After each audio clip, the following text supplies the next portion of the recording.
पाकिस्तान पे हमला किसी भी वक्त मुमकिन है।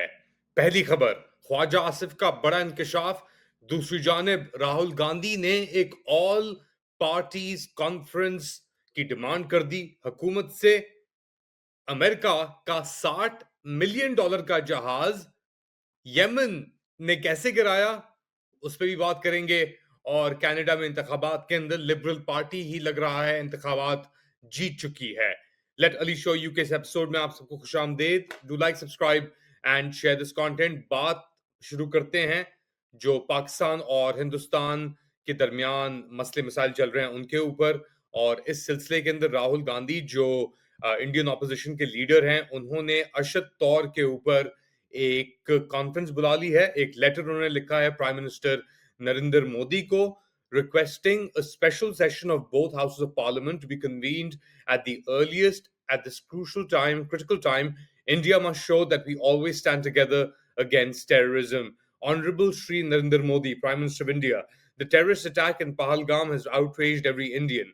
At this crucial time, India must show that we always stand together against terrorism. The opposition believes that a special session of both houses of parliament, यानी एक स्पेशल सेशन दोनों जो हाउसेस है पार्लियामेंट के अंदर, सेनेट और parliament, should be convened where the representatives of the people can show their unity and determination.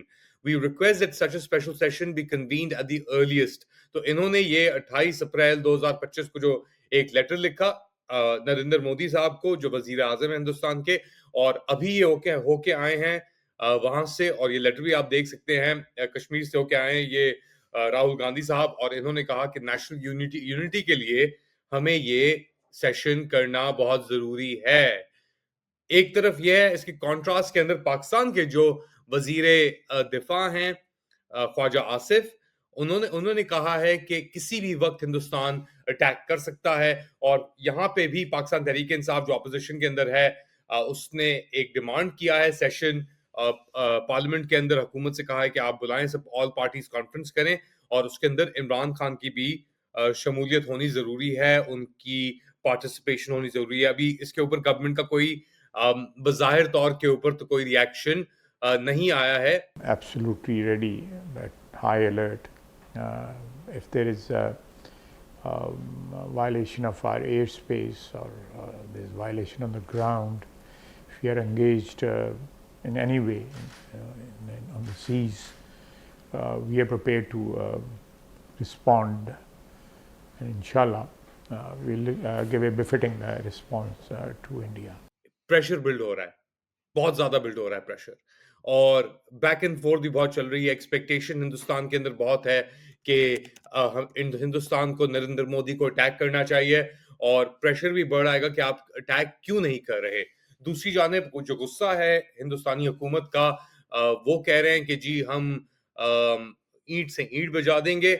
और उसके साथ साथ उन्होंने लोगों को अरेस्ट भी करना शुरू कर दिया है, और घर भी तबाह करने शुरू कर दिए हैं। ये जिस तरह आप रिपोर्ट देख सकते हैं, ये डॉन कैरी कर रहा है, एएफपी भी इसे बेसिकली कैरी कर रहा था इस खबर को कि arrest demolition stoke anger in held Kashmir, Indian administered Kashmir की बात कर रहे हैं, मकबूजा कश्मीर की। और उसमें तकरीबन 10 के करीब जो हैं इमारतें, उनको गिरा दिया गया है। और किसी बुनियाद के ऊपर नहीं, कुछ सस्पेक्ट्स की थी ऑफ कोर्स।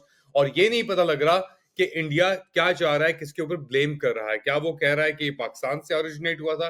अगर हुआ तो फिर पाकिस्तान की जो कॉल है कि जी एक इंटरनेशनल आप इन्वेस्टिगेशन कॉल करें, पाकिस्तान उसके अंदर पूरी मदद करेगा और पता लग जाएगा कि क्या हुआ। उसके ऊपर भी कुछ नहीं हो रहा। पाकिस्तान कह रहा है कि हमें एविडेंस नहीं प्रोवाइड किया जा रहा। मगर इंडिया के अंदर भी ये अब डिमांड्स है कि क्या ये सिक्योरिटी फेलियर था? अगर नहीं था तो इंटेलिजेंस फेलियर था। रिस्पॉन्स टाइम, इतना टाइम क्यों लगा? एफआईआर इतनी जल्दी कैसे कट गई? तो ये सब सवाल अब पूछे जा रहे हैं हुकूमत से, और तवक्को की जा रही है कि उनका जवाब कुछ मिलेगा। लेकिन फिलहाल ऐसा कुछ नहीं हुआ। ये तो हो रहा है कश्मीर के अंदर। दूसरी जानिब खित्ते के ऑपोजिट एंड के ऊपर गाजा के अंदर एक बार फिर कोशिश की जा रही है जंगबंदी की। और उस सिलसिले के अंदर रॉयटर्स की खबर है कि वो दो सिक्योरिटी सोर्सेस को कोट कर रहे हैं और कह रहे हैं कि जी सिग्निफिकेंट ब्रेक थ्रू, यानी एक कुछ अहम शायद मुमकिनात हों कि जंगबंदी की तरफ दोबारा एक बार रुख किया जाए। 45 से 50 दिन होने को आ रहे हैं अब के जो इजरायली बर्बरियत जहारियत जो है उसको दोबारा शुरू किया गया। पहली सीज फायर कुछ ही हफ्ते लास्ट की, उसके बाद ये दोबारा ये हुआ और अब यूएन के मुताबिक जो आपके जराए खाने के वेयर हाउसेस जो हैं, वर्ल्ड फूड फूड प्रोग्राम कह रहा है वो बिल्कुल खाली हो चुके हैं, ज़द हो चुके हैं, कुछ नहीं बचा उनके अंदर। मगर उम्मीद यही की जा रही है कि कुछ ना कुछ ब्रेक थ्रू हो। जो बात की जा रही थी उसके तहत ऑब्वियसली 2 इजिप्शियन सोर्सेस कह रही हैं कि ब्रेक थ्रू हो गया है, मगर इज़राइली और हमास की तरफ से कुछ रिस्पॉन्स नहीं आया।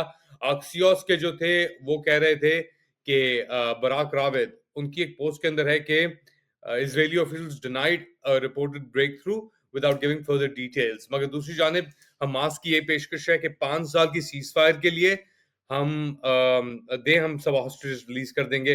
इजराइल उसके ऊपर ऑब्वियसली नहीं मान रहा। नेतन्याहू का स्टेटेड ऑब्जेक्टिव ये है कि अगर हॉस्टेजेस रिलीज भी हो गए तो फिर जो तबाही है और फिर भी गाजा को खाली ही करना पड़ेगा, यही सोल्यूशन है, इसके अलावा और कोई चारा नहीं है नेतन्याहू साहब के मुताबिक। एक और खबर आई है गाजा को ही लेकर, मगर थोड़ा-सा यमन की तरफ अगर आप चले जाएँ, आपको पता है कि यमन जो है वो बाब-अल मंदब के अंदर रॉकेट फायर कर रहा है और अटैक कर रहा है कमर्शियल व्हीकल्स को भी और अमेरिकन व्हीकल्स को भी, वेसल्स को भी, व्हीकल्स तो नहीं कह सकते। तो अब एक खबर आई है, बड़ी अजीब-सी खबर है, दिखा देता हूँ आपको, सीएनएन के ऊपर भी चल रही है ये, कि US navy loses $60 million aircraft, जी बिल्कुल, एक $60 million jet at sea after it fell overboard from aircraft carrier, कि एक $60 मिलियन अमेरिकन नेवी ने एक फाइटर जेट अपना समंदर के ऊपर लूज किया है जो गिर गया एयरक्राफ्ट कैरियर से। और वो कैसे गिरा?